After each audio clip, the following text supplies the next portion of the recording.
सबसे पहले हम महंगाई की बात करते हैं। आपसे कुछ देर पहले 30 रुपए पर लीटर पेट्रोल एक बार फिर बढ़ा दिया गया। पेट्रोल अब 209 रुपए पे पहुंच गया और बिजली जो इलेक्ट्रिसिटी प्राइसेस है पर यूनिट 24 रुपए प्लस पर चला गया।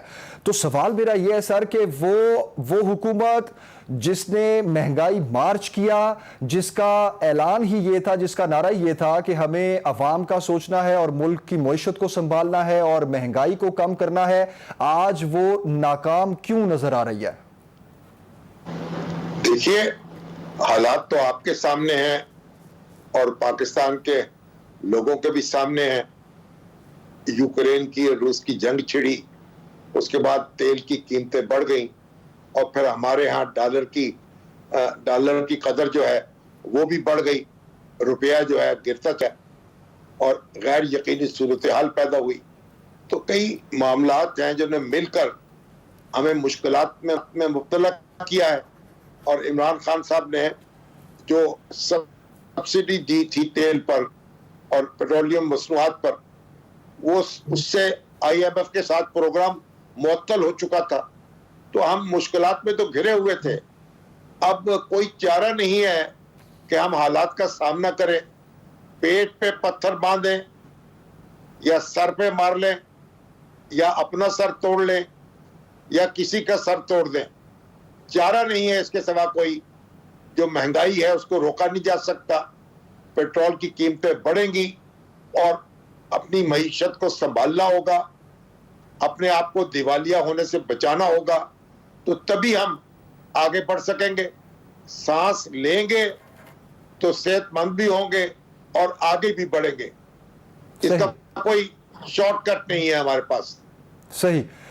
मुजीबुर रहमान शामी साहब, यही जो अब आलमी महंगाई जो बढ़ रही थी, यही बातें इमरान खान साहब भी किया करते थे। उनके दौरे हुकूमत में भी हर 15 दिन बाद पेट्रोल प्राइसेस बढ़ती थी। उनके दौरे हुकूमत में भी बिजली की प्राइसेस भी बढ़ रही थी, इन्फ्लेशन बढ़ रही थी, महंगाई बहुत ज्यादा हो चुकी थी। और खान साहब यही कहते थे कि ये एक आलमी मसला है। लेकिन साथ ही वो ये भी कहते थे कि रूस के साथ जो हम मुआहदे कर रहे हैं वो एक बड़ा रिलीफ होगा। तो आपके ख्याल में अब ये जो मुश्किल फैसले मौजूदा गवर्नमेंट कर रही है, क्या इन कड़वे घूंटों के बाद हमें कोई रिलीफ नजर आ रहा है? देखिए, हमें दुआ करनी चाहिए। अभी ये खबर आई है कि जो ओपेक मुमालिक हैं वो तेल की पैदावार बढ़ाने का फैसला कर रहे हैं। अगर ये जंग कुछ रुक जाए या तेल की पैदावार बढ़ जाए और कीमतें जो हैं वो कम हो जाएं तो कुछ रिलीफ मिल सकता है।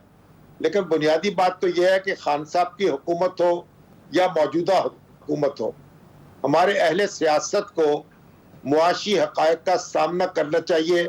मिल बैठकर एक दूसरे का हाथ बटाना चाहिए, एक दूसरे के साथ सर जोड़ना चाहिए। लेकिन ऐसा तो होता नहीं है। कोई अपोजिशन हुकूमत को अलाउंस देने पर तैयार नहीं होती, कोई हुकूमत अपोजिशन को एतमाद में लेने को तैयार नहीं होती। तो नतीजा हमारे सामने है। अब अगर हालात मुश्किल हैं, घर में आग लगी हुई है, तो सारे मिलके फिर पानी इकट्ठा करें और उसको आग को बुझाएं। ये तो नहीं है कि शोर मचाएं कि एक दूसरे के दर पे हो जाएं कि उसे भी आग में डाल दें, उसे जला डालें और हम बच जाएं। ऐसा नहीं होगा। हमें अपनी सोच को बदलना होगा।